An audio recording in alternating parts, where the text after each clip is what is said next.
Hey everybody, how's it going? It is Monday still, I think. Yes it is. Monday still. About 9:30. Just gonna do a quick update. Just kind of.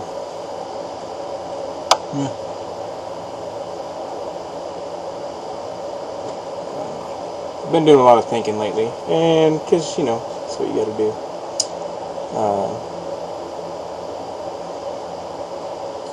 Moon Knight spoke a little bit about motivation, and I believe Emma did as well. I guess Moon Knight's name is Andre, but kind of a lack thereof, or something along those lines. I believe we all tend to have a little bit of that going on at some point, whether it just be something we don't want to do or whatever. I find that I can get myself motivated, but I find that I fall off quickly. Being consistent can be tough when it comes to taking on challenges, because you're doing something that your body doesn't want to do, and something that sometimes your brain will tell you that you don't want to do, and it seems like it's always a continual struggle that I tend to battle with.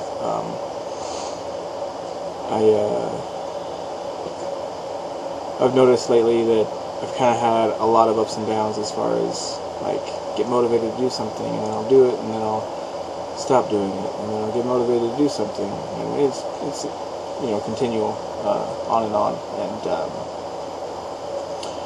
it really sucks, because I want to live a better life and be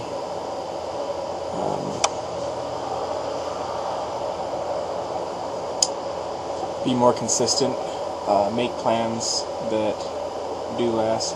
I always feel like I'm scared of making plans for anything longer than like a couple days out, because something will change, and even if it is just a couple days out, something still might change.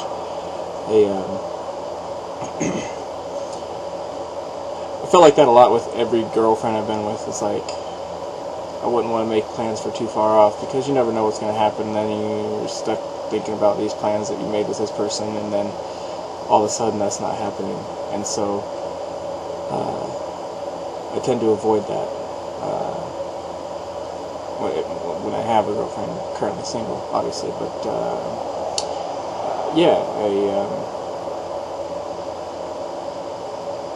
I don't talk in the future much. I talk in the present and the here and now when it comes to relationships, because I know that they can end on a whim, and that's I guess kind of like a negative way to look at it, but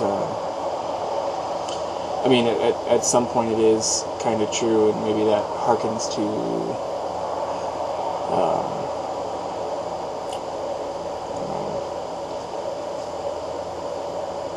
my thoughts on that are somewhat based on relationships I've been in the past, or feeling like I've been let down, and so I don't want to commit to anything that I don't know for sure will happen, because you get your heart set on something, and then pretty soon something happens, and then all of a sudden, boom, what's going to happen then? Everything's changed. The plans you made don't happen, or whatever. And, after so much disappointment or being let down, you kind of harden yourself to that, and you don't want to deal with it, and you start feeling, what's the point? What's the point of trying if it's all going to fail? And so I'm not at that point right now. I don't think it's all going to fail. I think there's still a chance, but I don't know. A little over a week ago, Emma posted her serious video talking about her brother who's got Down syndrome, and I can only imagine how difficult that would be. I have two aunts, one on my dad's side and one on my mom's side, who are in need of special care, and my dad's sister is, I believe, has Down syndrome, or something along those lines, and my grandfather, up until he passed away this last year, had been caring for the 43 years that she'd been alive. My dad's mom died before I was born of cancer, so she hasn't been around since like the early 80s, but my dad's dad had taken care of her up until like a year or two ago. His other sister, who lives down in Georgia, started caring for her, kind of ease the load. My grandfather died at 82 of old age. He took a nap on the couch and decided it was time to go. So he couldn't ask for much more. He passed away on Memorial Day, which I thought was fitting because he was a old Army drill instructor for World War II, and he actually lied about his age to get in. He used his brother's birth certificate to kind of forge his birth year, so he was able to enlist 2 years earlier than what was actually his age. It was. I thought it was good that he died on Memorial Day. It was a fitting tribute to that guy. I can't say that I knew him real well because he lived on the opposite side of the country. So I knew him when I was about 3, and I met him twice after that, when I was in 4th grade and about 4 years ago. And so I didn't have that great of a relationship, just based on where they live in the middle of nowhere. I mean, my aunt and uncles that live there still have dial-up internet. That's what kind of country they're living in. They live right next to the Okefenokee Swamp. For all of you folks down south, you might have heard of that. It's right on the border of Florida and Georgia. But yeah. Oh, look at that. Great. Sorry about that. Yeah, he was definitely someone I wish I could have gotten to know better.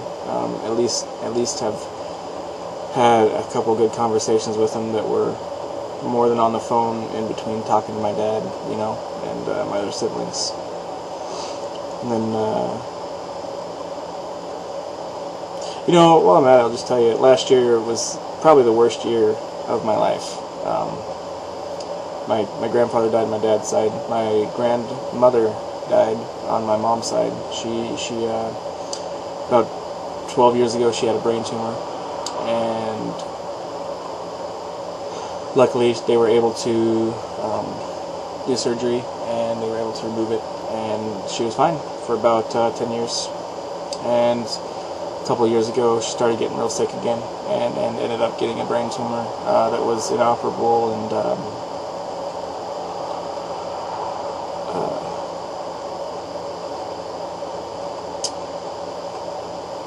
she passed away 5 days before her 70th birthday.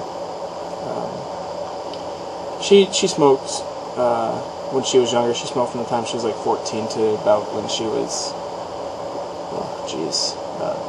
into her early 60s, mid 60s or something. She smoked for a long time, and I think she really just quit because she had cancer, and the doctors made her quit because she wasn't strong enough. And so, I mean, you kind of figure it's going to come eventually. You can't do that and then completely think that you're going to be fine forever. And maybe you don't want to be fine forever, but yeah, she passed away on January 2nd. I was lucky enough to see her the night before she died. She was never a big person. She was about 5 feet tall, 5 even, literally, really short. And she was always real skinny, but like the night that she passed away, I remember being in there, and she couldn't talk, she couldn't move her head. She could kind of squeeze your hand if you were talking to her. She had a teddy bear that she liked to keep around because it made her feel good. I remember going in there and holding her hand for the last time, and then just kind of telling her that I loved her, and that I'd be praying for her, and that I just hoped that the pain would stop and cease. And it was a struggle to keep my composure then. It's a struggle to do it now. I remember telling her I loved her, and then she squeezed my hand one time, and I sat there for a little while longer, and I said goodbye. And at that point, I was still driving a lot for work, and so I ended up having to leave pretty early and go to sleep because, well, work's, hour away, and so I had to get to bed early because I had to work early. But I found out about 5 in the morning that she had passed away about 3 o'clock that morning, so about 4 or 5 hours after I last saw her. It was, I don't want to say a shock, but I was hoping to see her at least one more time, I guess. But at the same time, it's like, you know how much pain she's going through and how much she's struggling just to be as it is, and so you feel a little bit selfish for wanting that extra time when she would feel much better just to go. And so I'm surprised she made it as long as she did. She maybe weighed 50 pounds when she passed away. She was literally skin and bones. It was hard to see someone you knew as being so strong and so powerful wither away to basically nothing, and happen at such a slow rate that you see them transform, and you don't realize it till the very end how much they've actually changed. One of my big regrets is not knowing her better. I don't really know any of my family very well, and I know that kind of sounds weird because they're my family, but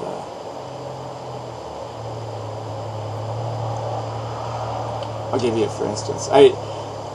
I did not know how my parents met until I was Googling my own name, and I came across my dad's name. I'm a junior, so he's got the same name as me. I came across an essay he'd written for college. He's going back to school right now on the GI Bill. He's disabled. He got terrible ankles and shoulders for being in the Air Force, and so they sent him back to school. Anyway, I read an essay on how he met my mom, and because I knew that they were both in the Air Force. They're both in the Air Force. They actually met in Germany. I didn't know the specifics of how they met, but my mom was working in the mess hall, and she made food and stuff, and my dad met her through there, I guess. They met in July, got married in December of that same year, because my mom was pregnant, and 30 years later, almost 31 now, they're still married. So I feel lucky to have that. I don't have, my parents are still married, and I feel lucky for that, I guess. But I never knew that. My dad's not the type of person to want to talk about anything, and usually when he is talking, he's not necessarily yelling, but he's being grouchy about something for no apparent reason. And honestly, I don't know how my mom's dealt with it all this time, because she usually does it to her, but my mom is the most relaxed, loving person, I think, on the planet for deal with them not even bickering all the time. I think they just like to argue because it's entertaining to them. I don't know. I don't understand it, but yeah, I mean, on the whole subject, like, I learned that about my parents, and it wasn't even from them directly. It was from me being interested in what my name was on the internet, where I was going to find. Like, never really went to my parents with problems. Never went to my sisters with problems. If I ever had any, I never hung out with my sisters. Like, they're both about 3 years older than me. So, hey, I mean, when you're the younger brother, you have 2 older sisters. They're not gonna want to hang out with you most of the time anyway. But yeah, I'm just now starting to get to know them on some level, resembling what you might call a family member. Ducky, or good old Lucky Ducky, who hasn't been here in a while, and we kind of miss him a lot, because he made some good videos. He referenced the saying, blood is thicker than water, and what it actually means is the blood of fraternity is thicker than the water of the womb, which, you know, pick your friends wisely, and the friendship you have with them is going to last you longer than the bonds of family. And for me, that quite honestly rings true. My friends have been more my family over the last however many years I've had friends than my actual family has. And so it's been interesting not having that bit. That's someone there to go to. It's not like I have a lot of friends. In fact, I didn't really have many friends at all until after I graduated high school. I was kind of just floating around. I always considered myself annoying. I thought of myself as annoying sometimes because I'd get a little bit too high energy and I wouldn't really think about what I was doing. And so I saw that and I thought of myself as annoying. Explain that one. Anyway, I ended up kind of floating around just so people wouldn't get too annoyed. I would, kind of hop around and not commit myself too much to one group. That way, maybe I'd go hang out with them later when they had little enough doses of me at that point. It was interesting. You get made fun of in high school. It happens. Whatever.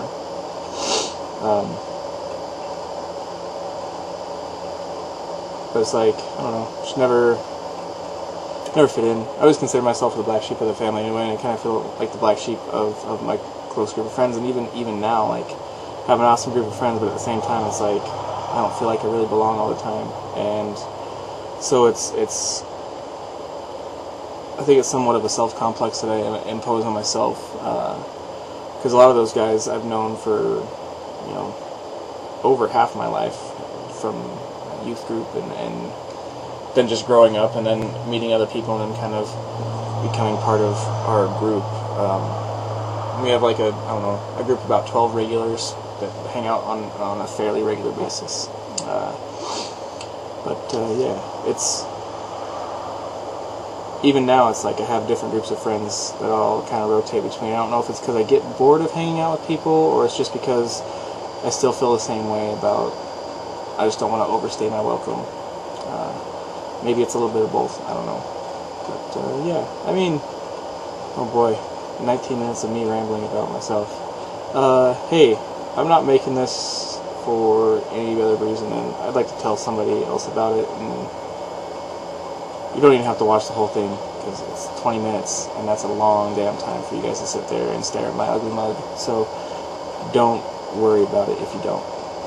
Now that you've watched 20 minutes of it already, though I say that, haha, trapped you. No, I'm just kidding. Anyway, guys, I don't know. I guess basically all that being said, to say that I've been doing a lot of thinking lately about where I want to be and where I want to go, and my goal right now is to make it to Glastonbury, the big old music festival over in the UK next year. And so I worked out a plan where I need to save $125 a month for every check, or $125 every paycheck. Give me about $3,000 for the festival, include plane ticket, and festival tickets and everything. And so I think to do that, I might have to downgrade my phone from an iPhone down to a feature phone. So if I do that, I will be absolutely lost, because I think it's been about 4 or 5 years since I've had a non-smartphone. So if that does happen, please help me through it, because it'll be painful. I think I got to do it. Just, I want to start saving money and being more responsible. And I'll get a smartphone again eventually, but first I want to just kind of get on top of everything and pay ahead of all my bills. That way it's not a stress on your back. You're not always waiting for it to come. You've already paid it, and you're waiting, for the next one after that. And then you have a buffer zone where you're not living paycheck to paycheck so much, and you're being more comfortable, and you're being more responsible. So anyway, that's me signing off. You guys have a wonderful day, and I'll talk with you guys later. You have a good day.